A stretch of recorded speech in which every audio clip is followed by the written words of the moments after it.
We back.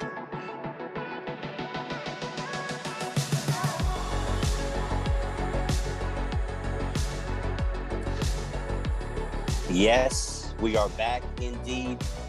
Back and ready to go. Back and prepared for another great show. This is Brothers Ballin podcast. This show has two hosts. This show has a lot of topics today. This show is going to be very busy. This show is going to be very active. So, if you haven't heard about us, we are Brothers Ballin podcast, two blood brothers who talk about sports from a fan's perspective. And today, we got a pretty packed show. But before we get started with the topics, let's first go to introducing our two hosts. Host number one, John Exum. Say hi to the people, John. What up, people? How you guys doing? A really packed show for you guys today. We got a lot to talk about. There's a lot to talk about. And then I am host number two. I am Robbins Exume. And today we got like I said, we have a lot to talk about. Basically focusing on the NBA and some college football as well. So first off, if you haven't heard, of course, by the time of this recording, it should be well known that Kyrie Irving, the star guard for the Brooklyn Nets, and once again, full disclosure, I am a Brooklyn Nets fan. Okay? Yes, he is. I'm a Brooklyn Nets fan. Kyrie Irving is now being activated by the Brooklyn Nets to return for road games only, with the exception of road games against the Knicks in New York and against the Toronto Raptors, who have stated that no one who's unvaccinated is going to be playing any basketball in Toronto or any sport for that matter. Why? Okay. Unvaccinated players are not allowed in Toronto. So this is a big move on a number of different fronts. But I'm gonna take this first because I am a Brooklyn Nets fan, like I said before. And I enjoy watching my team, and it's been pretty obvious that the strain and the load on Kevin Durant has been just too much. Okay. The load has been too much on Kevin Durant. The load has also been too much on James Harden, who has not played well. This is probably one of the main things that has pushed Brooklyn to make this decision to kind of go back on telling Kyrie that they did not want him as a part-time player. And Kyrie, stood his ground, did not get vaccinated, did not see the need to get vaccinated, did not see the urgency, even with the Nets playing Durant and Harden all those minutes, still refused to get vaccinated. And now is a part-time player. So as a fan, of course, you're happy to see Kyrie on the court. He's a great player. He makes the team better.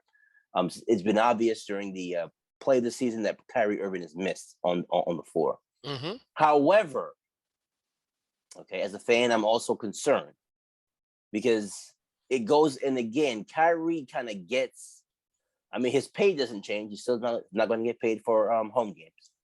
But the fact of the matter is this: now that he's playing, you wonder, is that going to make his competitive juices kind of flow to play every game as opposed to just the road games? So it's going to be problematic to me as a fan. If Kyrie Irving does not get vaccinated, here is my take on this. If Kyrie Irving does not get vaccinated this year, he will never, ever play for the Brooklyn Nets again after this season. He will never play for Brooklyn again. If he does not get vaccinated, he's not getting vaccinated. We don't need to discuss. He's not going to get vaccinated. If that is the case, then this is Kyrie Irving's last season with the Brooklyn Nets. Okay, that's fine. He will never play with. Yeah, of course, for Knicks fans and other fans of other teams, because they know if at full strength, Brooklyn is one of the hardest teams to beat and will likely be a favorite against any team they play against, Golden State included.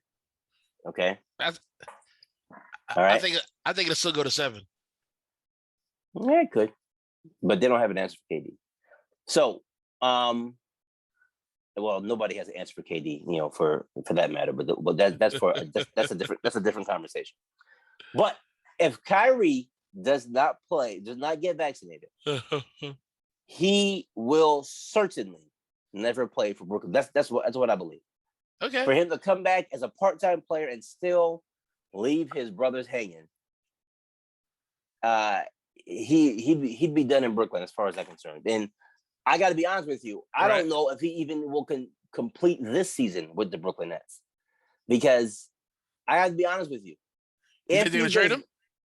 And I think that's part of why they've been open to it, to get him playing, to see if they can really generate more of a robust market to trade Kyrie Irving. A robust market for Kyrie. Because we got to create a robust market for Kyrie Irving. Yes, unfortunately, you do. For a player of his caliber, you have to, because he's so undependent. He's so undependent. You can't depend on him, and that's a big deal. If a team is going to trade for him, they have to know that at very least they can depend on him. And he's very. I mean, let's be honest. He's not trustworthy. There's always some issue with Kyrie Irving. I need to take a break. I'm not going to get vaccinated. Even though I'm not anti-vax.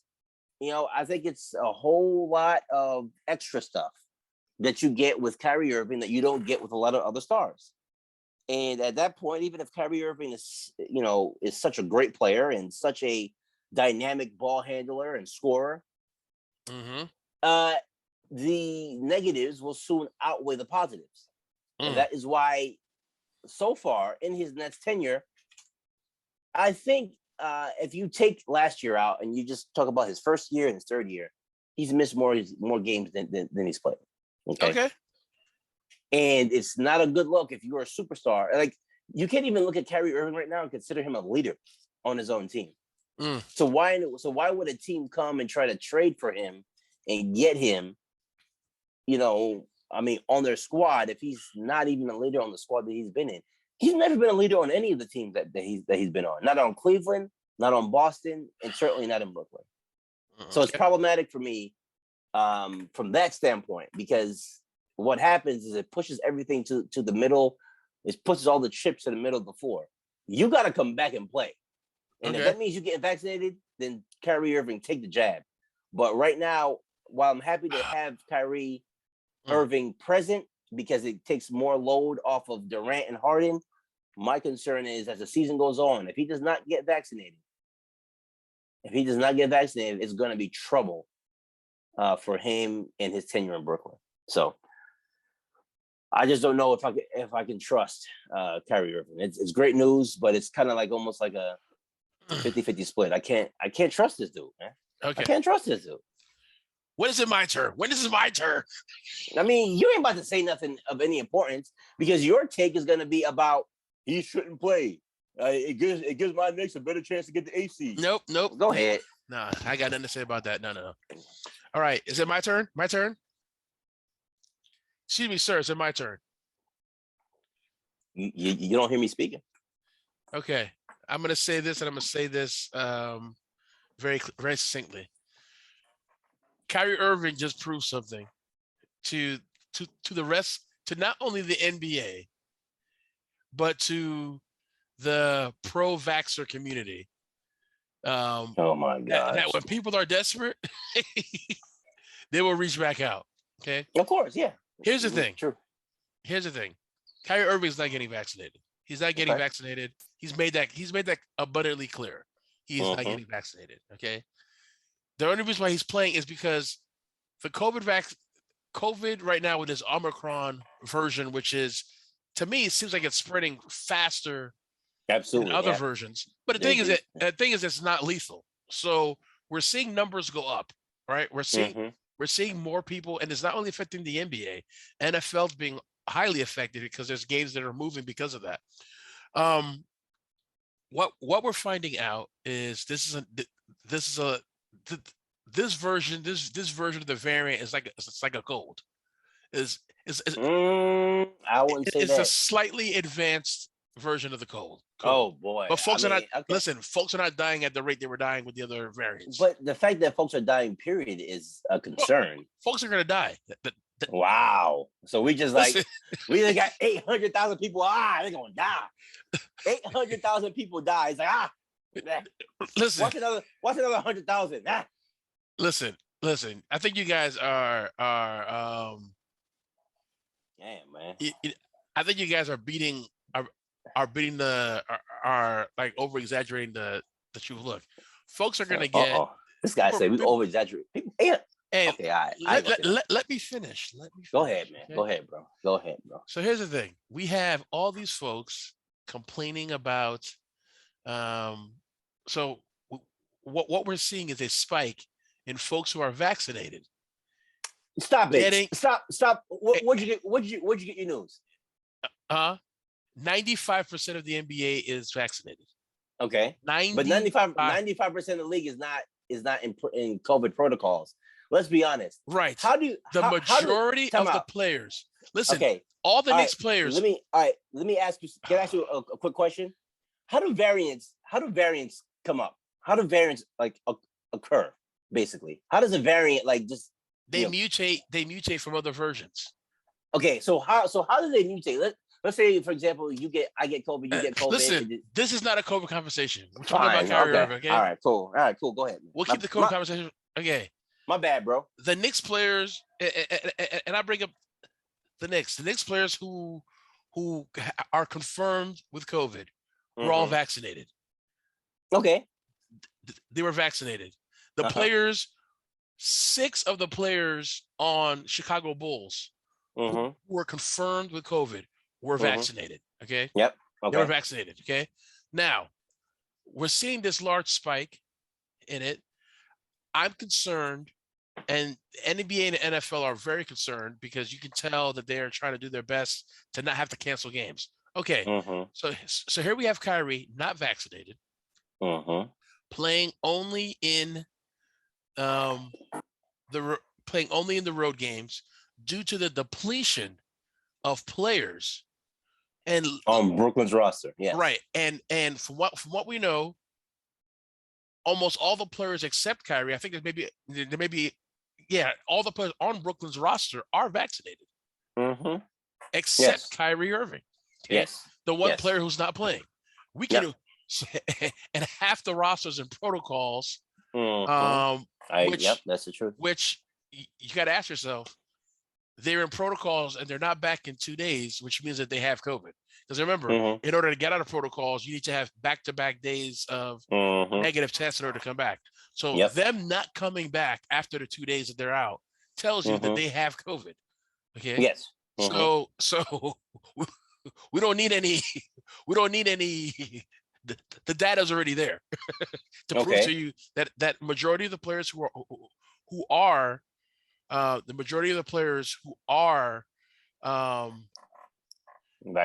vaccinated are getting COVID. Because remember, folks that are unvaccinated have to stay out 10 days. Yep. Period. Regardless of the fact. Okay. So again, I'm just saying, is it the booster shots that are causing this? Now back to Kyrie. It's gonna help the Nets because what it will do for the Nets is that it will give them some flexibility to scale back the minutes of Kevin Durant and Harden. Because here's the thing. Those guys playing 40 plus minutes a night will not be good for them when they get to the playoffs. They're going to be gassed. Absolutely. Yep. And so this is what it does. Now, what's the message that it's sending? You could be right. The Nets may be doing this to shop him somewhere else. But we're forgetting one other thing. Kyrie's his own person. He's made that very clear that he's his own person. Can a team who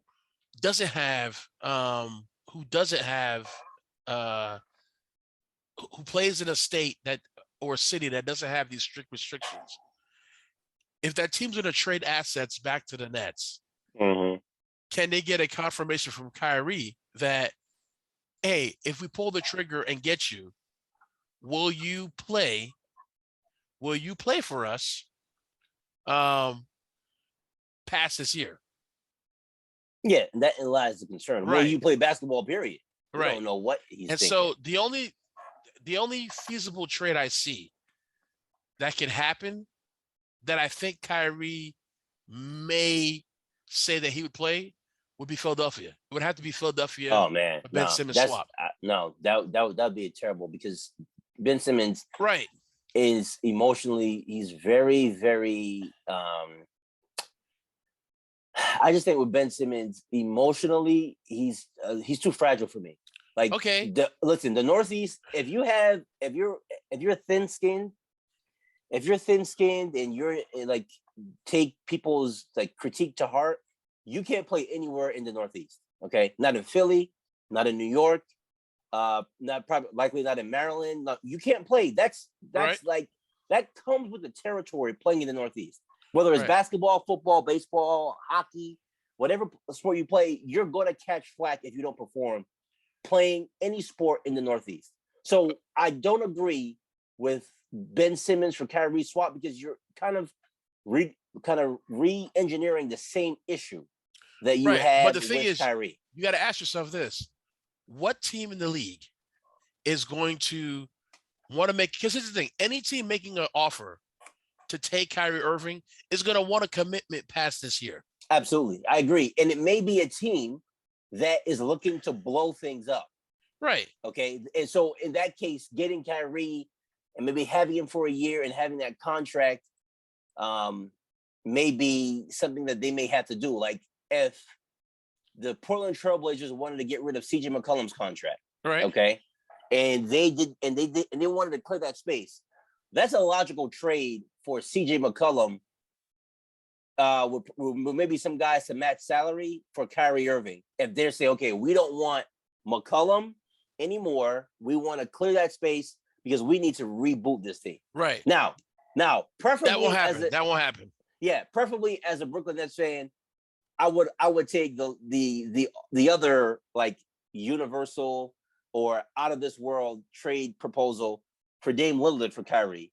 But if they were to do that, that means that they are totally saying we're punting everything. We're going for the first overall pick, and this team is going to be trash. And I don't think Portland is at that point where they would trade Dame and basically not get a guarantee, a return. Yeah, not get a return that would give them at least one cornerstone of piece to kind of build something around. Right. So, I see if they're going to do that, Portland will get rid of Dame for a package of picks and maybe young players that they can start a foundation. And we all know that the Nets don't have the first round assets. No, we don't have the draft.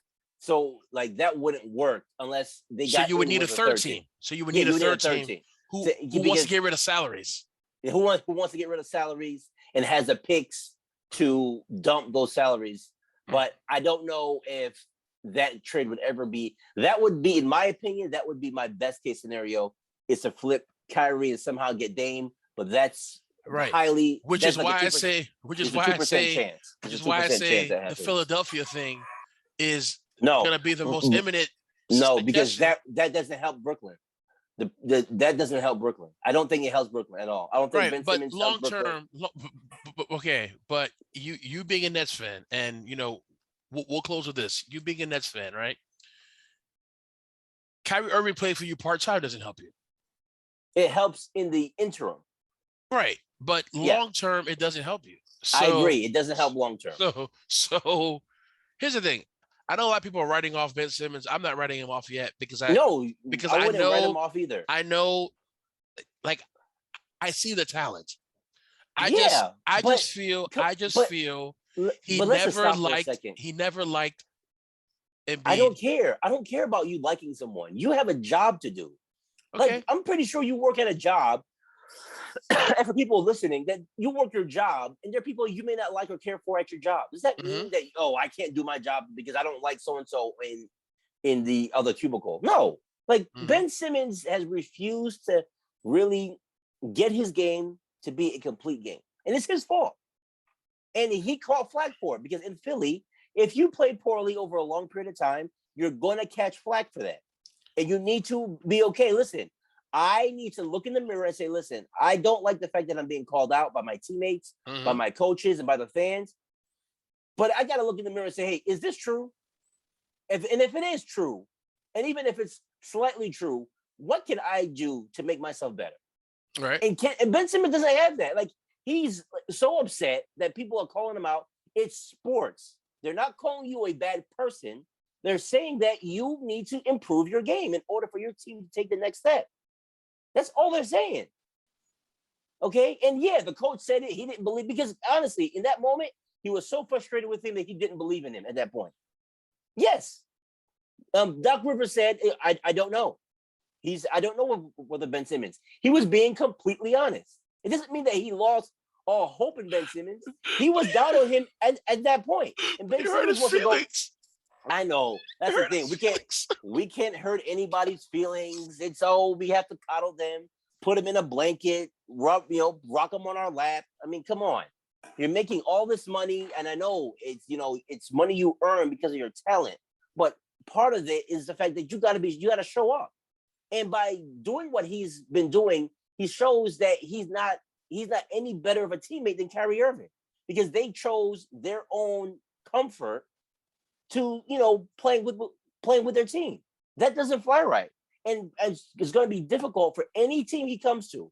Ben Simmons, it's going to be difficult for any team he comes to, for that locker room to welcome him with open arms, like legitimately welcome him with open arms. Oh, well. Okay. Well, so Ben Simmons and Kyrie are peas in the pod. That's the only trade. But no, that's not the only trade. And if that's the only trade, I'd keep Kyrie and cut my losses at the end of the season. So let's talk about a guy who is available, who does show up for his teammates and is always there to help his team win. And that's one Stephen Wardell Curry, the best shooter in the history. Well, you mean Wardell Stephen Curry? His first name is Wardell. Okay, nobody cares. Listen, his family cares. They don't really care. It's Wardell Stephen because Curry. He's been called Stephen Curry since he's into the league. They haven't thrown a fit. Okay. Stephen Curry, one of the best. The best shooter in the history of the game. This week, past Ray Allen. One of the best. No. I'm not even. I will stop this show. Okay, I will stop this show if you continue these shenanigans about one of the best. He is the best shooter in the history of the NBA, and we're not even going to have that argument again. It's done. It's over with. Carry on. Yeah. Okay. Stephen Curry is the best shooter in the history of basketball, and he passed Ray Allen with 2,974 three-pointers. And, of course, that was during the game against the Knicks, which, of course, the Knicks lost because that's what they've been doing lately. And he's now the number one three-point shooter in the history of the NBA, and he will quickly surpass 3,000 three-pointers. That's going to be an epic moment. He's going to surpass 4,000. He's going to surpass 4,000. I think he will. When he passes 3,000, he'll likely do it before the end of the year. So we'll see. He might do it in the next 5 games. Who knows? Probably next 4. Okay. Stephen Curry is that good. And if you don't know, now you know. Stephen Curry is one of the best basketball players in the history of the game. Okay. So this is part of our conversation. Mm-hmm. Is Stephen Curry the most transformational player of this generation? Now, understand, we have to take into account who else is in this generation. You got Kevin Durant. You have LeBron James. You need to first of all, LeBron James' name should be first before Kevin Durant. You have Kevin Durant. You have LeBron James. Oh, the straight disrespect. It's not disrespect. I didn't rank them. I just said Kevin Durant, LeBron James. Okay. Kevin Durant, LeBron James. So there are things that, listen, there are both things that the one can do that the other can't. Okay. So, but we'll leave that for another day. LeBron, KD, Stephen Curry. I think the 3 players that you would look at and say, man, this is their era in terms of hierarchy. Okay. So is Stephen Curry the most transformational player of this generation? Answer that question, please, young sir. Okay, so I'm gonna say he's the number 2. Oh boy, of course, because we have to kiss somebody else's behind. No, we don't have to kiss. Let's go ahead. We don't have to kiss the king. In terms of the 3-point game, yes, he's changed the game where everyone needs to be able to make threes. All 5 players on the floor need to be able to make threes. In terms of that, yes, he's changed the game for that.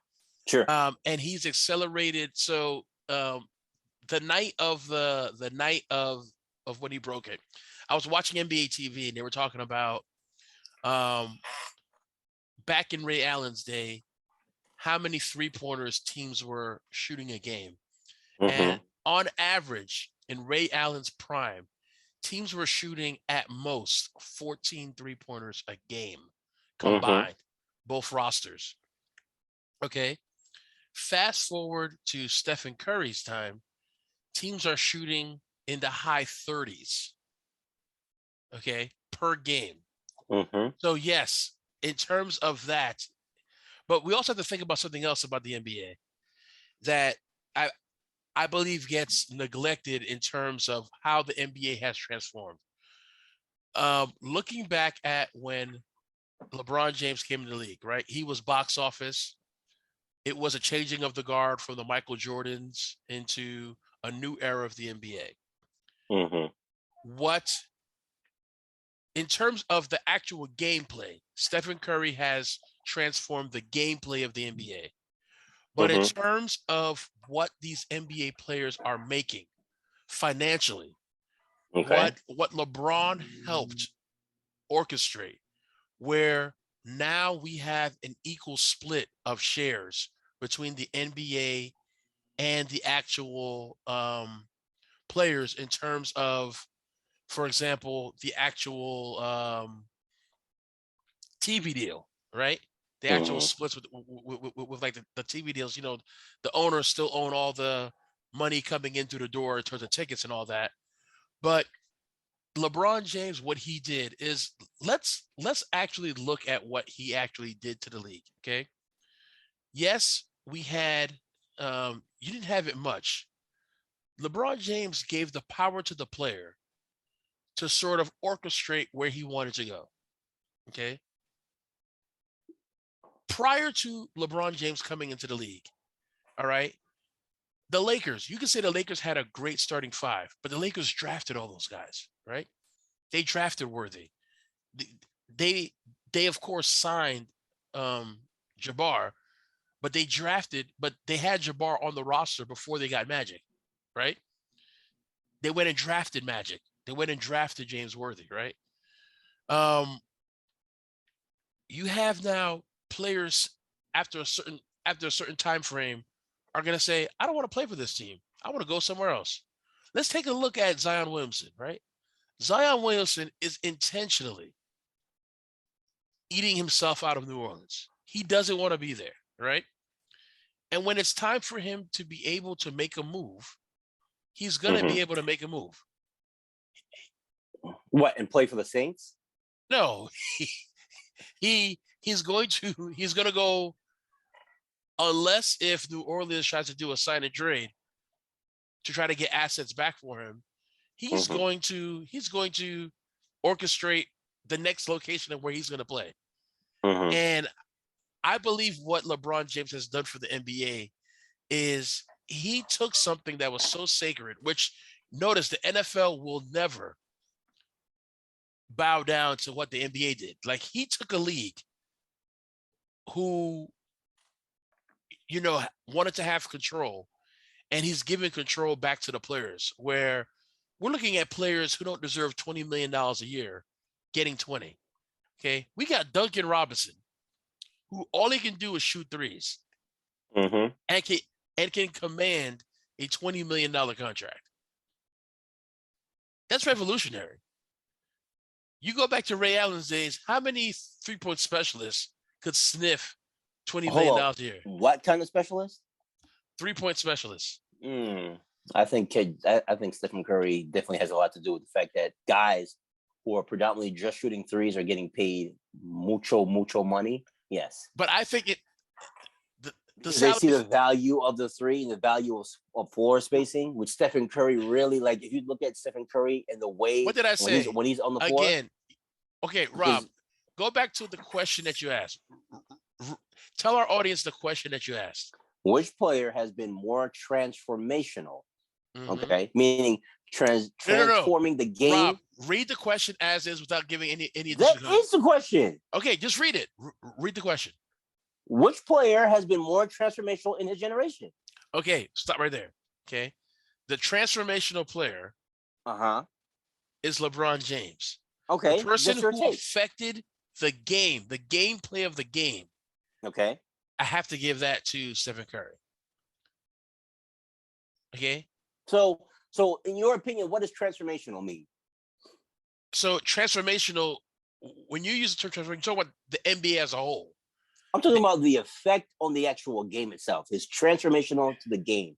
Now, the outside of the game, the business of basketball. Right.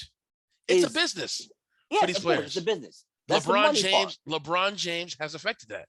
LeBron James affected the money. Now, I mean, I think to a certain extent, he has affected the money. His move to Miami made it okay for players to go and decide that they wanted to team up and play with other friends and stars to create super teams. That's from a player movement standpoint. Now, granted, Boston created their own version of a super team with trades, which nobody had an issue with. But of course, if a player decides to do it, that's different. Now, he did, implement or introduce that kind of mindset. And this is why you have now in the league people forming super teams. This is why you have now teams. More than one star being on a team. LeBron James pushed that. So would you say LeBron James has again formed another super team in LA with Russ and AD? I would say, yeah. Okay. So he tried it once. And then he effectively, I guess, Rob, he's done it 3 times. He's done it 3 times. Yeah, because he went to Cleveland, got K-Love. Yep. They already had Kyrie, so he did it. So, yes, LeBron James has stayed trying to play on a super team ever since he went to the Miami Heat. Right. Okay. And some other players tried to force their way to form super teams. Yes. So player movement, okay.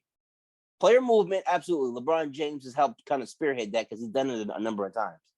Transformational to the game of basketball itself. And that's what I said. I said to the gameplay of the game. But Stephen Curry is the question. Transformational, my opinion, is the game itself. Okay. Well, you just said the actual game itself. No, I don't have to spell that out for you. You're not slow. No, the NBA is more than just a game. Absolutely, it's just a game. The business of basketball and the game of basketball. They're two different things. They work together. Right. But they're two separate things. The business of basketball and the game of basketball. Transformational to the game. Is it Wardell, Stephen Curry? We'll just call him Steph, okay? To not offend his representative here. So we'll just call him Steph and say that his play on the court has allowed him it really has ushered in a new era where the 3-point shot is so vastly important to a team's success that if they don't hit it, even if they're a good team, you could lose games because of how many 3-pointers are going up in today's game. Okay. The importance of the 3-point shot. Stephen Curry has made that. He's affected the 3-point shot. Absolutely. His ability no question. And predominantly live as a 3-point shooter. Now he can still boogie and get to the basket. Okay. People don't respect that part of his game, but to the respect of Ray Allen, Steph Curry has taken way more shots. Sure. And it's taking him fewer games to do it. Right. Because he's taking more shots. Yeah, more shots. Ray Allen was more of an outlier in his generation. Because if you look at how many he took about seven on average was like his most threes. His ability to shoot the 3 in the way that he did made him more of an outlier. So he was more special and specialized in his generation. And I'm not saying specialized like he's some kind of 3-and-D. Ray Allen is a superstar Hall of Fame basketball player. Okay. Right. If you didn't watch him play, he can take a team and lead a team to the playoffs on his own. Now, just like Steph Curry, a guy of that nature would need help in order to win a championship. And he had help with, the KG, Paul Pierce Celtics, and then, of course, winning a championship in Miami with LeBron and D Wade and Chris Bosh. So I think it's important that people understand that these guys, that Ray Allen was an outlier and was a special superstar Hall of Fame athlete in his time in the NBA. But his effect on the game wasn't as big as Steph's because it wasn't the right time, because of timing. And I think because of the fact that you didn't have enough skilled players that were able to shoot the three predominantly like you have now. You have guys who work on that shot and can do it just to a better degree now. That's really what it is.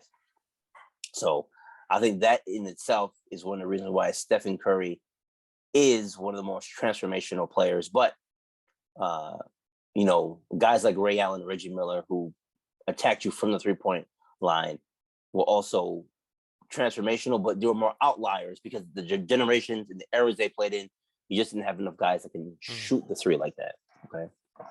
So I think this has been a hot conversation so far, really good conversation.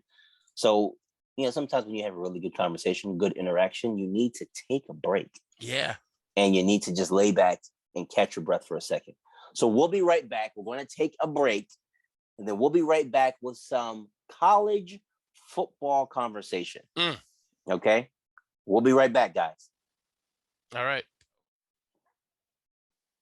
All right. Now we are back, and we're talking about some college football. So in case you haven't heard, there has been a lot of hoopla, a lot of, I think, unnecessary chatter about a young man's decision to go to a HBCU, a historically Black college university, and play football. That is number 2 overall recruit Travis Hunter, a athlete, defensive back, kind of all-around player from Collins Hill High School in Suwanee, Georgia. That's North Georgia, folks. If you don't know, it's North Georgia, Suwanee, Georgia, Collins Hill High School. So Travis Hunter was a commit to Florida State University. Yep. A Power 5 conference, but he flipped and decided to enroll in Jackson State University, coached by one Deion Sanders. And he's gotten a lot of criticism for it, basically stating that Jackson State paid Travis Hunter to go there. I mean, NIL does allow them to, make money off their image and likeness, and I'm pretty sure that is an opportunity that Mr. Hunter is going to take advantage of. But there's been a lot, I think, of unfair criticism on Mr. Hunter, Travis Hunter, pertaining to his decision to go to an HBCU. I don't think, the issue or, criticizing him and these flagrant allegations of being paid off would occur if he had went to another Power 5 school, like maybe if he had stayed in state and went to Georgia or had gone to a place like Alabama. I don't agree with, a lot of that talk. So, John, what are your thoughts on the criticism of Travis Hunter and whether or not his move will create a trend in HBCU, schools attracting top level talent? So here's my take on the Travis Hunter thing. I implore the man for making the move because I feel, listen, he's going to be a dynamic defensive back. He is talented. I've heard about him and I've seen his highlights in terms of like he is in the mold of, and again, this is a high school player, but his technique is in the mold of like a Patrick Surtain, junior type mold, right? Now, the college football has to understand something here, and remember, they opened the door for players to be able to make money. Okay. Yep. So one of the big things that I think was the big crutch, because let's not forget, if we were to look at the NFL Hall of Fame, there are a ton of Hall of Fame players who went to HBCUs. Jackie Slater, who's in the Hall of Fame, went to an HBCU. Terrell Owens, Jerry Rice, Shannon Sharp, Doug Williams, right? You got so many players who Well, are. Doug Williams is not a Hall of Famer. Doug was not a Hall of Famer. You sure? I don't think Doug Williams is a Hall of Famer. Double check that. Doug Williams is a Hall of Fame. Okay, I don't know which hall you talking about. Remember, he's won 2 championships with 2 Super Bowls with the Redskins. Okay, Doug Williams. I thought Mark Rippon won the second one. Yeah. But so we say all this, and I'll double check that. But the other players, Walter Payton, he went to Jackson State. Yeah.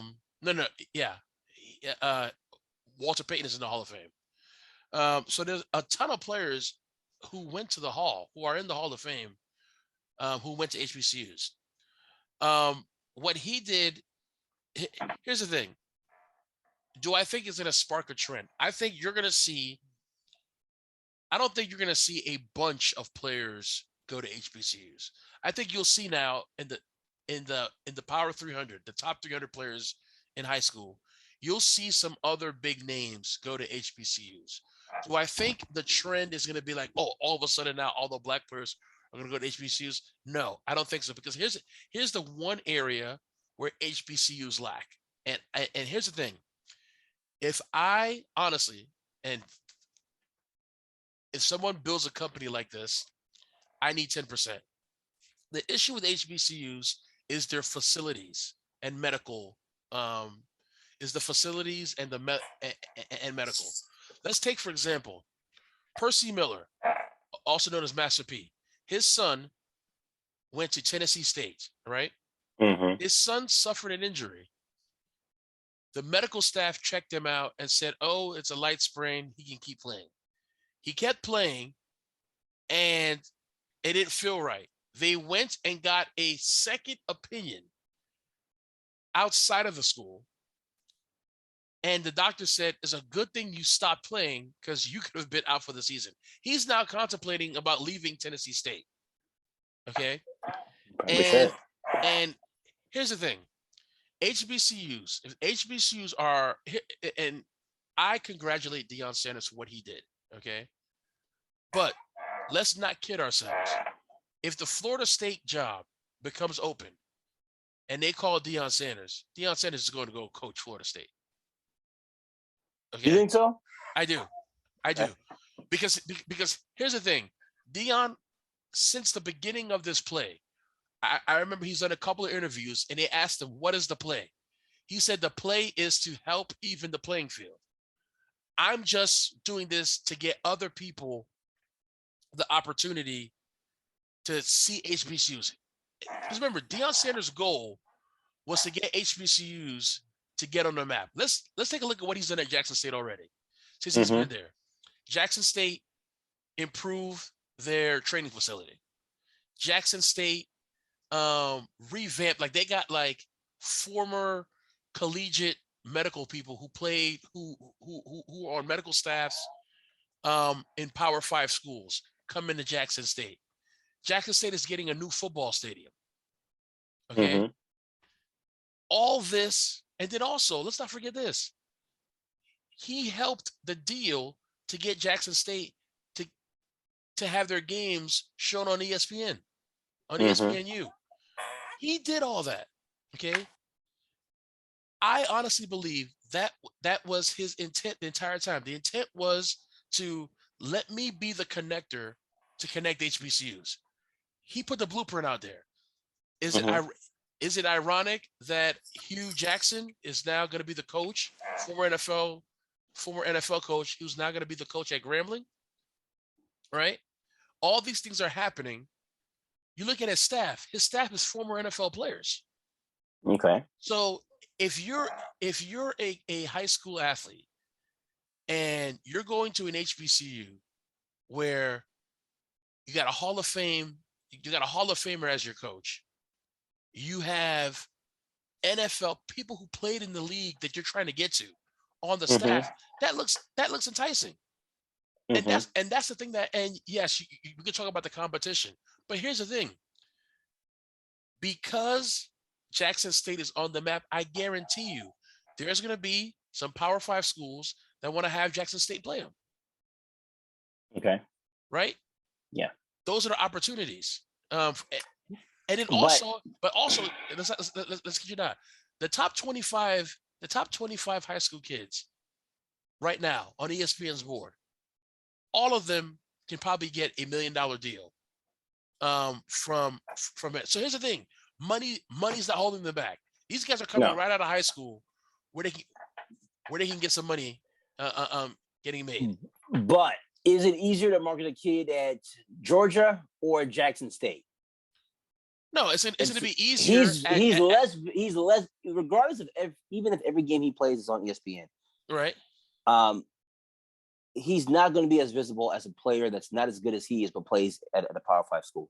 You can't really do anything with that. There's just more pull Rob, from a Power 5 school. Here's the thing I think you're missing. We're looking at it in terms of the traditional sense. Oh, he's not going to be playing every single Saturday.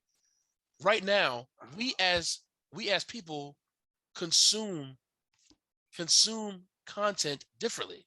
People are watching stuff on their phones. People are watching stuff on YouTube. Yeah, but so more people can watch Jackson State, but but you'll never have it to where more people are watching Jackson State than Alabama. Right. But Rob, I don't think that's the goal. Because so the goal is to not make him as popular. No, the goal is because of where he's going. If you're a scout, you're going to follow the kid where he goes. Of course, yes. If you know he has NFL potential, you're going to follow him where he goes. He's going to do something. He's going to be on the highlights. The kids are going to see it on the TikToks, on the Instagrams, on this. We have so many different avenues to consume content nowadays that you're going to see the kid. So do you think now I'm going to be paying attention to Jackson State games? You're darn right I am. Yes. I wasn't paying attention to Jackson State games before, but I guarantee you now, because of what just happened. Of Deion Sanders. Right. And I'm going to pay think attention. And I think and listen, I'm 100% with the kid. He wanted to go to HBCU. I have no problem with Travis Hunter deciding to go and flip and, go over to Jackson State. My only concern is this. You made a reference to the medical facilities, and of course, the bigger medical facilities and the medical personnel are going to be a little better at Power 5. They have more money to spend on it. My issue is, my only concern for Travis Hunter and for guys that go to HBCUs, especially top flight prospects, is that the level of competition you face at an HBCU and playing on those schools is far different than when you're facing at a Power 5 school. Right. I would say a Power 5 school is more going to get you prepared for the NFL than a HBCU, okay? The competition that you face. All right. Now, Travis Hunter may be an outlier because Travis Hunter, we don't know how good he is. We haven't really seen him play at the college level. But you brought up Jerry Rice. You brought up Jackie Slater. You brought up Shannon Sharp. Those guys were Walter Payton. Those guys are phenomenal college football players that we know were not highly recruited. Okay, they were not highly recruited, so they were phenomenal high school players. Rob, phenomenal to your point, college players. Rob, to your point, why that were overlooked? The eyes. We have more eyes now. Yes, on players. But we have everywhere. more eyes. Yeah, but we have more eyes on players in high school now. Back when Jerry Rice and who was the third pick who was the third pick in the draft this year? Who was it? From the FCS, right? It wasn't an HBCU, but from the FCS. Yeah, because he's a quarterback. That's the only reason why. If he played any other position, he would not be a top 3. Rob, he played 1 year because he was a quarterback, and quarterbacks are everything in the NFL. Right? And why? Because he was dynamic. Yeah, and he's coming to the league, and he's coming to the league and has put everything on and put everybody on notice. Well, no, he's a rookie. Okay. So is Matt Jones, but we're not talking about that, right? That's not like because he played at a Division II. It's his position that he played. Now with Jackson State, I think it's a Deion Sanders thing more so than a move for HBCUs. Deion Sanders' personality supersedes all that. Right. HBCU, Power 5, he supersedes all that because he is such a magnetic personality. Deion Sanders is. The only thing is the level of competition he's going to face as a top prospect. It's not like he's Jerry Rice, who was rightly recruited, or Shannon Sharp as a top prospect. The expectations are you should be running these guys ragged from day one. Terrell Owens came from HBCU. Yeah, but you should be running these guys ragged from day one, okay, at an HBCU. Because you are a top-level prospect. You should be destroying these kids at the other HBCU schools in the lower-level conferences that he's playing against. I don't have an issue with it at all, but my only concern is he's not going to be as noticeable, and he will not have the level of competitive rigor that he would have had playing for a Power 5, playing against tougher. I want to make one apology. I want to make an apology. I was incorrect. Doug Williams did not make it to the Hall of Fame. Yeah, he's actually inducted in the Black College Football Hall of Fame. We already knew that. Yeah. So my apologies, people. I apologize. Yeah, that's why we don't trust whatever. Okay, now hater. So no, I'm just telling the truth. As far as Travis Hunter is concerned, yes, I agree that it's a great move for HBCUs, but more so it's a great move for Deion Sanders. That is really who people are upset with. They're upset with Travis Hunter. They're also upset with Deion because he beat all these big, Power 5 schools, by getting one of the best prospects in the country. They're upset with that. But I think at the end of the day, it's going to be real interesting to see how this plays out when it comes to whether Travis Hunter is able to dominate. And maybe down the road, does he transfer to another school? Does he transfer to a Power 5 school? Right. And my thing is, unless something happens to him where he goes to the medical staff and they misdiagnose an issue, which is what happened to Percy Miller. He felt that the medical staff at Tennessee State misdiagnosed an issue, which could have caused him to be out for a significant amount of time. Because after they went and got the second opinion and were told that he needs to sit out this year to save his leg from any further injury. And then he made the comment that he's about to leave, because remember, he was also highly touted to go to a Power 5 college basketball team, and he decided to go to Tennessee State because he had already signed a $2 million deal for his likeness before he even, literally, I think it happened the same week of when he declared to Tennessee State. So, I say all that to say, my only concern is Deion Sanders going to be there for the 3 years that Hunter's going to be there. I believe that if an opportunity, if Florida State has another horrible season coming up this season, and we all know how Florida State is very finicky when guys have back-to-back bad seasons that they want to move on to another coach. Don't be surprised if Deion gets the call, and I believe he'll go. I believe he'll go because I believe that Deion Sanders, his work was to get these schools to get the HBCUs the blueprint of how to negotiate to get something on the map. Because the key thing is we don't know about a lot of HBCU players who are good because we don't see them at all. Like we don't see any of their games, right? But I think because of the buzz that he's created at Jackson State, it has caused that buzz has trickled down to the Grambling states. Because remember, after their old coach, what was his name? Eddie Robinson. Yeah, Eddie Robinson. After he had passed it and Doug Williams took over, after Doug Williams left, we didn't hear nothing about Grambling. Remember, wasn't it 2020? Wasn't it the 2020 draft? There was no HBCU player even drafted. I think it was a 2020 or 2019 draft. There wasn't one HBCU player drafted. Yeah, I think what will happen is you'll have more eyes at HBCUs, which I think is helpful. Right. I think that'll help. Maybe a couple other players get drafted. But it's going to be very interesting to see kind of what takes place moving forward. I don't, and again, it's not going to be a trend. I don't think. I don't think you're going to see 10 of the top 200 going to HBCUs. No. I don't see that happening.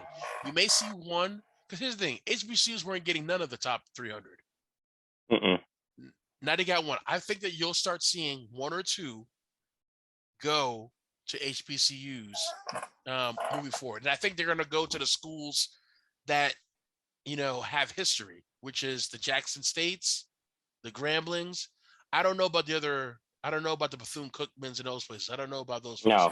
No. I mean, a lot of them won't. It's not going to be a shift because you got to go. They're going to go where the money and the deals and the actual the popularity, the fan bases are, not to HBCUs. That won't happen. Right. So last topic we're going to talk about very briefly are the college football playoffs. So on December 31st, we have Michigan playing against the Georgia Bulldogs, and then Cincinnati playing against Alabama. So quickly, we're going to talk about, what we expect to happen and kind of how we expect this whole college football playoffs to kind of end. So let's talk briefly about the college football playoff. First, we got Georgia and Michigan. Of course, I'm not going to hide my allegiance here. I am a UGA alum. So I am rooting hard for Georgia Bulldogs and expect Georgia to defeat Michigan. I don't think Michigan's offense is dynamic enough to really make Georgia pay. They run the ball quite a bit, which is playing, I think, right into Georgia's hands. You're not going to be able to run for 4 quarters against that Georgia defense. Georgia, I believe, wins that game, and they will advance to the college football championship against Alabama, who I think is going to run over Cincinnati. I'm looking at one of those 45-20, 45-21, kind of deals where. Give me a break. It's not going to be that close. Listen, Alabama's going to beat Cincinnati 56-7. Okay. Okay. Well, my God. It's going to be 56-7. No, this Cincinnati team is not a bad team. They can play. Listen, they're not a bad team. They just can't. But they're going to be physically outmanned against Alabama. And listen, Bryce Young is the real deal. Okay, he's the real deal. Yep. Very good quarterback. That game will be 56-7, and we're gonna laugh at it. It's 56-7. The competitive game is gonna be between Georgia and Michigan. I expect Georgia to win that game 30-21. That's my score, 30-21. Georgia's defense will make some plays at the end, and they will win 30-21. And then we'll have a rematch, and then I'll wait till we have our next show. Hopefully by then we'll have who will be in the championship, and then we'll make a decision. Now, here's the thing: if Georgia loses to Michigan, Kirby's on the hot seat. John, smack yourself. He's on the hot seat. Okay. He's not on the hot seat because he lost in the college football playoff. Listen. They brought him here to win championships. Okay? Yes. But he may need to listen.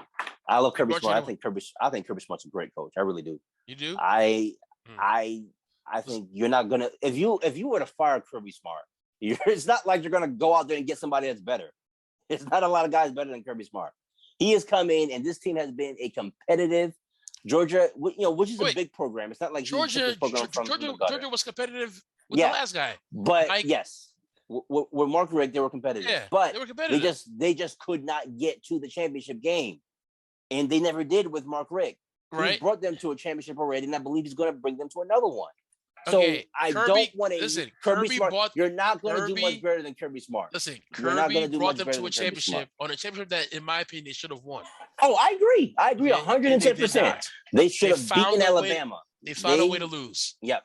So listen, he owes Alabama one, because here's the thing: had he beaten Alabama in the recent games that they played against Alabama, Kirby Smart probably would have had 2 championships already. Okay. Yeah.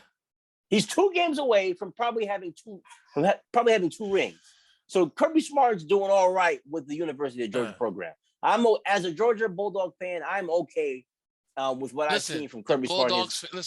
The Bulldogs fans have seen. Yes, we won a championship. It's been a long time. Yeah. The Braves have won. The Braves have won. The Atlanta United have won. Yep. It's time for Georgia to bring it home. Yeah. Okay. Yeah. Then after that, you can put the pressure. No, Falcons and Hawks. The Birds can't. The Birds don't fly in Atlanta. Birds don't fly in Atlanta.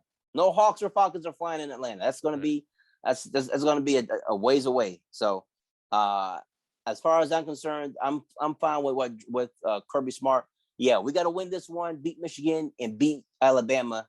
You get a second chance against them. It's kind of like I remember with the Giants and the Patriots. First time Patriots played the Giants, they hit them up for 30 plus points. Second time they played, they got 14. So they got a good look at them and were able to take advantage of some things that they learned from the previous matchup. And I think that's what Georgia's going to be able to do.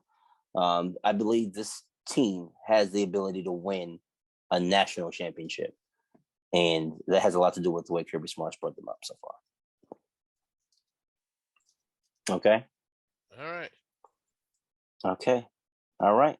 So that's the end of our conversation, guys. We appreciate the discourse. We appreciate the back and forth. We appreciate the participation from our listenership. And we definitely love to hear what you got to say. Hit us up on email, bloodbrothersballin@gmail.com. That is bloodbrothersballin. That's ballin without the G at gmail.com.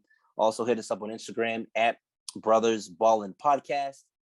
And on our Facebook group. Join our Facebook group. Brothers Ballin Sports is the Facebook group. Hit us up. There's a lot of good conversation during the week during that time.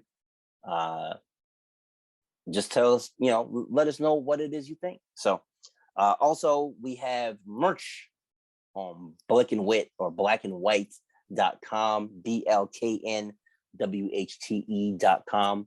Mm-hmm. Hit us up. Tell us what you think. Tell us what you like, what you don't like, what you want to see on the show. And always be a good brother, be a good sister. We'll see you next time. Now, understand next week is Christmas. There will not be a show on Christmas. Nope. Enjoy that time with your family. We'd have to likely run a episode. It could be a New Year's Day episode, but we have to make sure that we understand what is going on and whether or not we're going to shoot. So next week, definitely there will not be an episode. Week after, we'll see what happens. But until then, like I said, be a good brother, be a good sister. John, take us home. Peace out. Peace out. Happy holidays. We love you.